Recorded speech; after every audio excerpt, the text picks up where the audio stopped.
Hello, everyone. My name is Ryan Cam. Welcome back to the Reiner Project. Unfortunately, we have reached a milestone in the Reiner Project. To quote Michael Cole, when The Undertaker lost his streak, the streak is over. Russell, we have to talk about North now. I don't want to, but here we are. Yep, it's one of the directions we have to talk about this week, so let's Yeah. just do it. Yeah, I mean, there's no easy way around it. Is like we've talked about how Rob Reiner's comfortably in the greatest of all time conversation. Everything up to this point has been at the very worst watchable, and at best we're talking like greatest of all time conversation. This is the movie that killed the streak, and just there's no way we can do it justice. But just me, when you edit this in the future, put the Ebert clip where he says a movie that makes me cringe just thinking about it. This is the movie he's talking about. It's North. Boy, played by Elijah Wood, gets fed up with his folks in that scene from North and decides that since they don't pay attention to him, he will divorce them and go looking for a new set of parents. And that's the setup for one of the most thoroughly hateful movies of recent years. A movie that makes me cringe even when I'm sitting here thinking about it. What you looking for? Hey, it's you. Trust me, I'm not me. What are you? Some kind of guardian angel? An Easter bunny. This was released in 1994. It starred a very young Elijah Wood, Bruce Willis, Jason Alexander, Julia Louis-Dreyfus, John Lovitz, Alan Arkin, Dan Aykroyd, Kathy Bates, Reba McEntire, John Ritter, and it just goes on. I have no idea how Rob Reiner got these people in this, but he must have had blackmail on him. That's my only guess. It tells the story of a young boy named North. Yes, that is his name, who finds that his parents are less than ideal. So he files a lawsuit against them and gives himself 2 months to find new parents. And it goes about as well as you might expect. So, yeah, like I said earlier, this is the one where it just broke Roger Ebert. He called it a movie that makes him cringe. He said, if you ever wonder where the I hated this movie quote comes from, it's this movie that spawned it. And yeah, it's not good. It's really not good. I gave it a small chance. Maybe it's not that bad. No, it is that bad. It's so bad, Russell. It's I really remember bad. I remember watching this movie in the 90s when it came out, so I kind of already knew what it was kind of you know what I mean, what it was about. So I watched it and I thought it was fine when I was younger. I mean, honestly, I watched it again today and it's okay. It's not like I've seen worse. So you know what I mean to me. So I knew this obviously wasn't his, magnus opus. Obviously, do you know what I mean? I knew going into that, but I mean, I thought the movies. I mean, it's watchable for me. I like I said, I didn't go in thinking that this was going to be. You can only go so many movies before you have the or oops, you know what I mean? So like to me, it was like, I mean, it's still watchable. Like I said, I remember watching this when I was younger. I think I was like probably 11 or 12 when I watched this. It was on pay-per-view. So I remember watching it and having it on VHS. Like, so it doesn't bother me. It like, I definitely gets a lot. I mean, it's like 4 point something on IMDb. I think its Rotten Tomatoes score is like a 12. It's not very regarded by a lot of critics. Like I said, to me, the movie's, I mean, it's okay. It's not like I didn't go in thinking this was going to be it's going to top what we've talked about. You know what I mean? So, I mean, it's watchable. I guess to be fair, this to your point, this is not like worst of all time. No.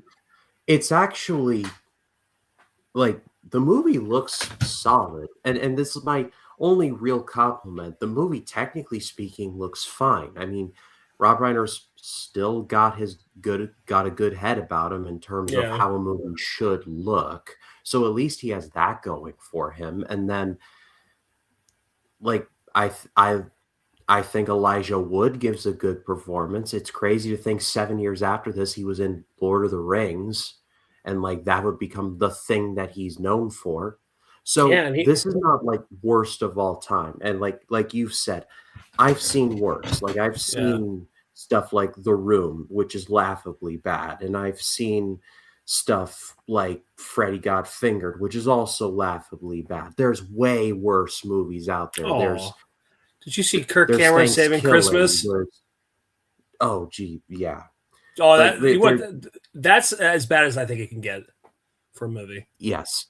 So in terms of just general like worst of movies of all time, it's not even close to that. But Yeah. my the thing that really just stuck with me was that first of all, pretty disgusting premise. Like if you really think about it, like he files a lawsuit against his own parents, which I mean is I suppose isn't too crazy nowadays, but they like try and play it up as a comedy. Like why does he do this? Checks notes because his parents are too busy. Ooh, like Yeah, I mean, there were like a trillion 90s movies that had the same premise. Like, come on. yeah, but to me, I think it was one of those things at the dinner table right at the beginning of the film. I mean, he's trying to say things, and his parents pretty much just don't see him. You know what I mean? And I think you know, kids blow things out of proportion and think it's the end of the world. Do you know what I mean? So I think from a kid's perspective, if you shift the way of thinking, it would work because of the fact that you know your child's the center of your world, and if there's that you know what I mean, there's obviously when you get older and you see like you're not as like it feels like North isn't as center of the world, center of their world as as he should be, or as he is expects to be. Do you know what I mean?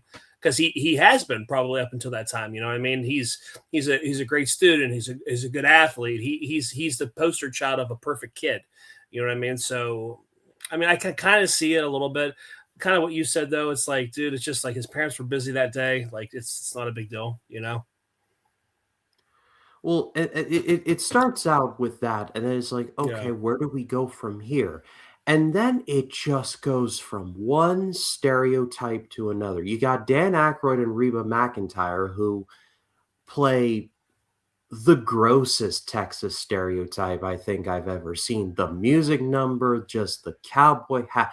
I hated this See, that so was much. that to me brought Aykroyd back to like musical, like Blues Brothers, almost like SNL type stuff. So like to me, it was like that skit. And Reba's perfect because she's a country star anyway, so that kind of fit right into what she does anyway.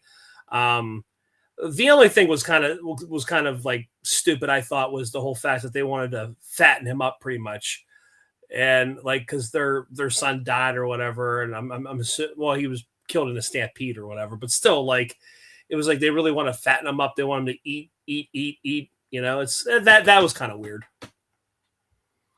And then it somehow gets even worse when we get to Kathy Bates, who plays an Inuit woman Yeah, and sends her father, Abe Vigoda, out on a piece of ice to his death because he's old and wants him to die with honor. What? What yeah, was you? What the? yeah. I'm not trying to freeze my ass off to die. I'm just saying there's better ways to go. You know, yeah, It's mid '90s. What Dr. Kevorkian was popular. You know, like why go out and freeze like that? You know what I'm saying? Like you know, just call somebody to come up to Alaska. You know. And then you have Bruce Willis, who I guess is like the narrator. But like, are we supposed to see him? Is just North supposed to see it? I don't know. I feel like Bruce Willis lost a bet as to like why he was even there in the first place. Or is he dead? Oh, You know what? I didn't think of it like that. no, I'm just playing. No, yeah, but I almost see him as like kind of like a guardian angel character. You know what I mean? I think that's kind of what I think his purpose is. If Reiner would have probably explained that, I think I that's just the vibe that I got from it was like more of like a guardian angel, like moral compass type character. I don't know. So I didn't understand why that was a whole thing. Yeah, Like he just shows up randomly and being like, "Hey, North, that was tough, huh?" And like, why are you yeah, even here? Like, yeah. Like you're here again. You're a different character. Yeah, and then he doesn't know him, but it's like he says he doesn't know him or whatever. Yeah, it's kind of weird, but like I said, I think that's just kind of what uh vibe I got from it. I thought like Willis was more kind of like a guardian angel type character or whatever, or I don't know. and and then like North's parents, who are played by Jason Alexander and Julia Louis Dreyfus, who may not make a big deal like nowadays, but in '94 they were on a little Seinfeld. show called Seinfeld. They Yeah. were a big deal, and they're like maybe in 3 scenes. Two of them are of which are they are frozen. So Yeah. I mean, but good use you of good use of them, I guess. but I mean, you figure Jason Alexander was getting gigs too. Like I think he was in that buddy movie, what the about the monkey at the hotel. Julia Louise Uh, Dreyfus was Dunstan, working. Dunstan Dunson checks checks in. in. That's it. Yeah. I Um, reviewed that for the '96 project earlier this year. Horrible.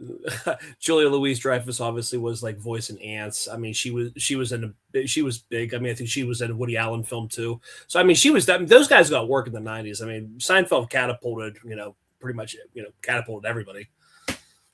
But yeah, it's just funny how literally both. Oh, even Christmas Vacation. That was like right on the cusp. Christmas Vacation was right when Seinfeld started, '89, I think ish. But yeah, I don't know. It is crazy that there's that many, talented actors and actresses involved in this. So I did a little bit of digging, and Reiner, bless him, he actually defended the movie for his like up until his death fairly recently. He did an interview, and I'll just read the quote just to be fair. I love doing it, and some of the best jokes I ever had in a movie are in that movie. I made this little fable, and people got mad at me because, I had done When Harry Met Sally and Misery and A Few Good Men, and everyone said, "Oh, it should be a more important kind of movie." I said, Yeah, "Why? Why can't you just make a little slice of a fable or something?" I yeah, respect the sentiment, but you also have to make it good, which this is not. That's the point. yeah. But I mean, in defense to it, I guess it's just one of those ones where you just turn the brain off and just watch it and just. I mean, it's entertaining enough. And like you said, I said, I mean, there's been way worse films out there. So to me, it's not like, oh my god, but kind of like what he said. He took he takes chances, he does different genres, he does different, he dabbles in different types of genre filmmaking. So like why not do a little like a, I wouldn't even call it a coming of age, but I would call it more just like a fable, like yeah, like fable, drama fable or whatever. I mean, there's comedy, there's a little bit funny stuff in there too, but I don't know, it doesn't flow in his filmography for sure, but it's one of the No. ones where it's like everybody has those types of films in their filmography. Those like, ooh, you know what I mean? Those misses. I mean, this one, it is what it is, but commend him for at least taking a chance and doing what he wanted to do when he knew it probably wouldn't be received as well as it would be, just because of the fact, like he said, it's not going to be the next Misery. He's not trying to reinvent the wheel with Harry Met Sally or Stand by Me or whatever. Imagine he had all the goodwill in the world for over a decade to like want to say, you know what, I want to do this Yeah, next. Like when you do so many hits in a row, and be like, all right, back up the dump truck full of money. Let's give it to him. He's on to something. And yeah. then he does this movie with a budget of $40 million and it only made about 15 million. Yeah, Ouch. and that all went to that had to all go to talent obviously involved in that, because I'm sure he paid a lot of those folks a pretty penny. So one more note before I round things out is that John Ritter is in the movie as well. I don't have a ton to say about that other than in his little family is an incredibly young Scarlett Johansson. And Russell, you actually pointed this one out to me, so I Yeah. attribute this one to you. But Yeah. I was thinking to myself, is this her first role ever? Because I could have sworn, because like my first exposure to her was in Home Alone 3, of all things, which is a Yeah, she movie was that is older. it's a bit of a guilty pleasure of mine. I get it's not great, but I still get quite a kick out of it. Yeah, it's I saw that in theaters when it came out, Home Alone 3. I like it fine. I remember not like thinking too highly of it just because of the fact it's like, dude, it's not Macaulay Culkin, but yeah, this was her first film. Man, what a Crazy. start. And then But she's I she's in that movie Just Cause with Lawrence Fishburne and Sean Connery too, the year after. That's crazy. oh wow.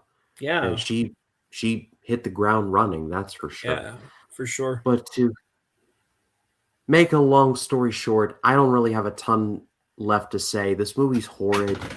I have not seen the rest of Reiner's films, but I am fairly certain that this might just be the worst. There's one that doesn't age tremendously well, which we will certainly be getting to, being Charlie. That's the one I'm referring to. But I think in terms of the grand scheme, this is definitely this is the worst of Reiner's filmography anyway. Should we do a spoiler warning here and talk about the ending real quick? I mean, we might as well. The movie is I mean, over it's 30 years 30. old at this point, so But how did you feel about that? I thought that was I totally forgot about it. I'm just like, oh man, we went that route, huh? yeah, it was a wet fart for me. Yeah, to me, I was hoping that you could have just kept it as is, as opposed to making it like, oh hey, he fell asleep the whole time and none of that was real. So now he appreciates his parents. You know what I mean? Like, really? Like it felt very cheap. Like it a pretty cheap movie that somehow was like the last little like that was just Yeah. that was the final insult. Yeah, to me, it was like one of those ones. I'm like, oh, I totally forgot all about that. I'm like, wait a minute. He's using the wait. So when he went to his spot or whatever, he fell asleep, and all the subsequent stuff we saw after the story about him wanting new parents was all just a dream. I'm like, wow, really? So yeah, I mean, but you know what? It is what it is. But yeah, So yeah, North, it's awful. Don't watch it. But if you have somehow watched it, what did you think of it? Let us know in the comments. We'd love to read what you have to say. And Russell, thank you for suffering through this one with me. that's what Tell we the people do. where they can find you. Yeah, Notorious by Chance is the Facebook group. Join that if you guys haven't. Our podcast, we shot Iron Man 3 to kick off MCU Phase 2. We will be recording Thor Dark World and Captain America Winter Soldier to get back on track. I think we were both kind of busy. I think he was on vacation and stuff like that. So we were both kind of busy with our schedules. So check that out as we do our MCU Doomsday lead up. You guys can find us Notorious by Chance on the YouTube channel as well. Yes, definitely check them out. Links down below. As far as this channel goes, next Friday we will return to the horror movie Iceberg and we will return to the VHS series and we'll be taking it back to the 80s. We'll be taking a look at VHS 85. But as far as the Reiner project goes, thankfully the quality is well up with his next one. We are going to be talking about 1995's The American President. But for Russell, my name is Ryan Cam. We will see you all in the next one. Y'all take care.